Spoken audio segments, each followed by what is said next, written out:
ইব্রাহিম ভাই আপনাকে উঠাইতেছি।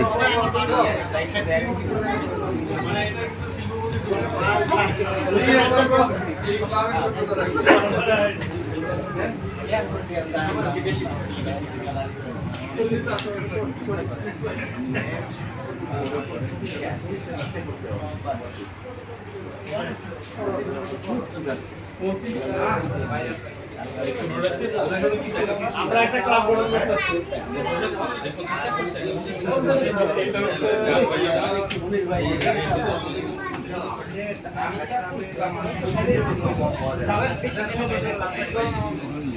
একদম এই